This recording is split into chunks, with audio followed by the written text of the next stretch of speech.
I'm talking about the definition of health. Do you know the Western definition of health is pretty much merely an absence of disease? Now, how can that be when diseases and toxins, for that matter, begin to coagulate and fester in the body for years and years?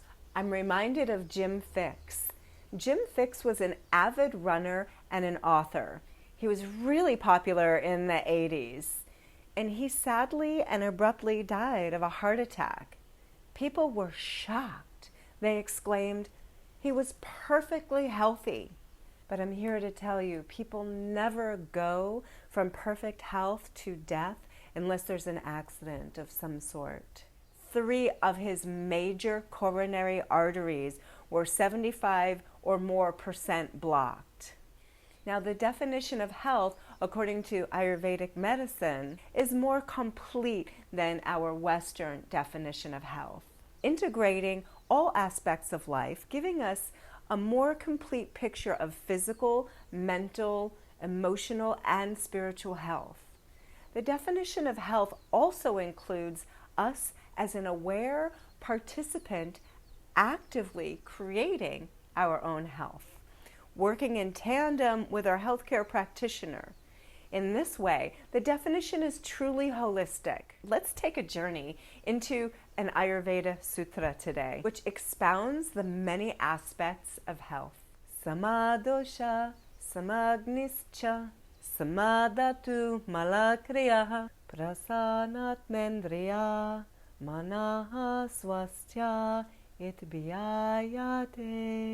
This definition from Sushruta Samhita, our ancient Ayurveda texts, says, one who is completely established in the self, who has balanced doshas, samadosha, samagnischa, balanced digestive energy, properly formed dhatus, proper eliminations of malas or waste products.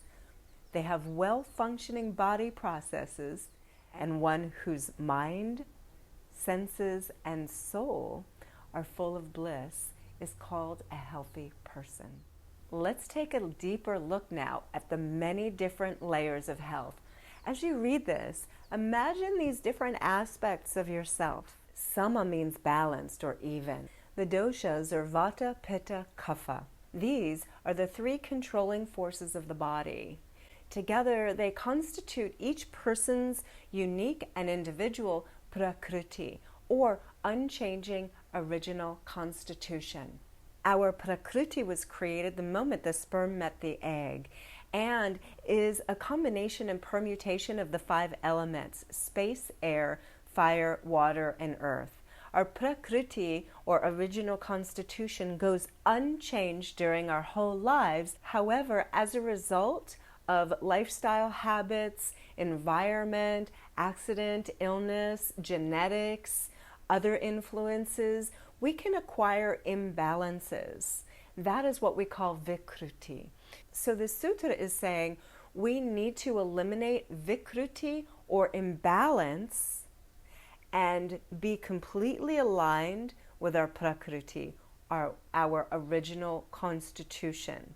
If you feel like you're not in balance, you may want to seek out an Ayurveda practitioner like myself who can help you to create balance. I offer individual consultations with folks to help them create their perfect health. You can email me at the email address provided if you're interested in a consultation. The next part really speaks to our digestion and metabolism.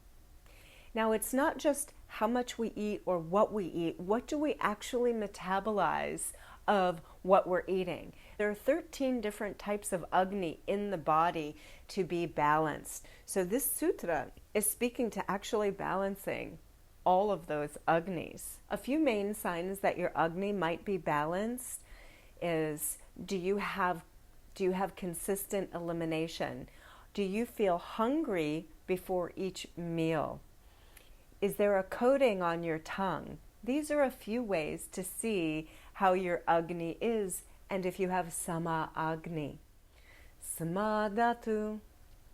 balanced dhatus. The dhatus are the 7 tissues in the body. They are in order from superficial to deep. Rasa, rakta, mamsa, meda, asti, or majja.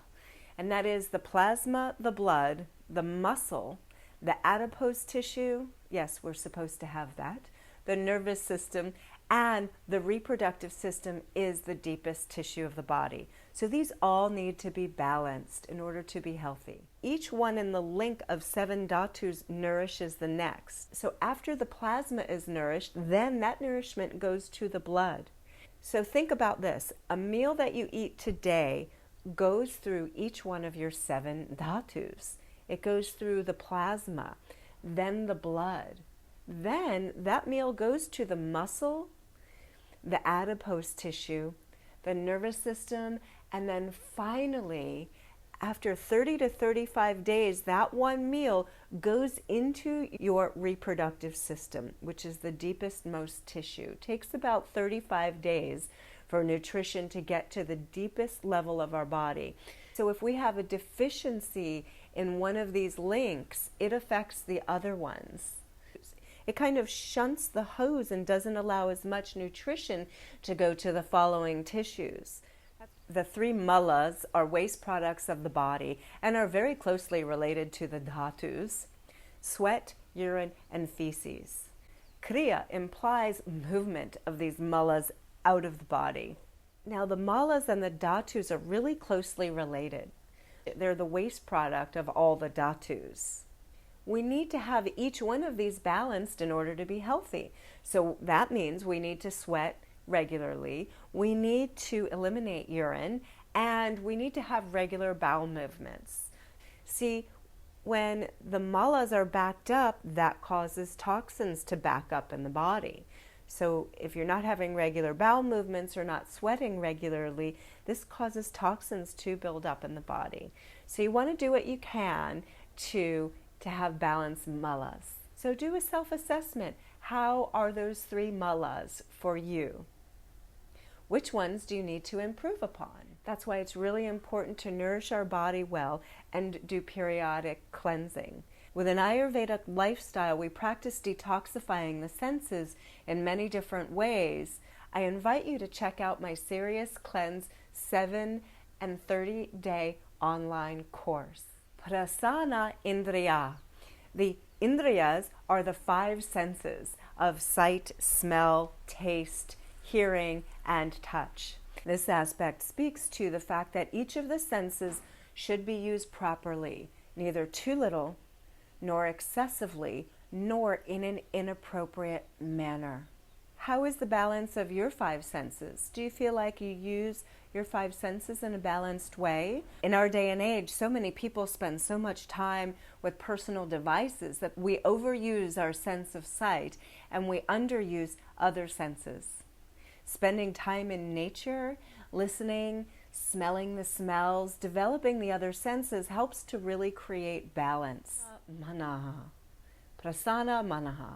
Manas is the mind, including the emotional body here.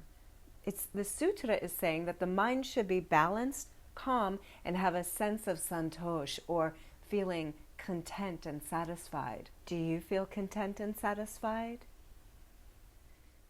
In our day and age, we have such mental and emotional agitation. It's really important to cultivate a sense of contentment so that our manas, our mind, and emotions can be balanced and calm and satisfied. One of the things that really help to calm and balance the mind is a consistent meditation practice. They say if you're too busy to meditate, you need to meditate. You can meditate for 15 or 30 minutes on a daily basis, and it can really help calm your mind and create more balance in your life. The next aspect, prasana atma. Ma'atma is the soul, is that which, according to the Ayurveda sutras, is separate from the physical body, yet it's responsible for its actions. Including it as criteria in complete health is not necessarily for religious significance here, Rather, it stresses the importance of each individual to recognize right and wrong, to act upon that at the appropriate times. It can also include aspects of introspection, meditation, contemplation, seeking an understanding of life that each person eventually faces. Now, that's a rich definition of health, isn't it? As you can see from this definition, there are many different factors that go into being fully established in good health. They include things like balanced and calm mind, things that we take in, things that we eliminate, the different bodily tissues, having balanced thoughts, balance in our intake and excretion as well. Contemplate this sutra on the definition of health according to Ayurvedic medicine and see what it opens up for you. What aspects do you need to work on? What aspects do you feel are solid and firmly established within your being? Thank you for our time together today. I hope this has been helpful. If you have friendly comments or questions, leave them below. Leave a comment. Let me know which areas that you feel like you want to improve upon. And as we say in my country, aloha. See you next time. Samadosha, samagnischa, samadhatu malakriyaha, prasanat mendriya, manaha swastya itbhyayate.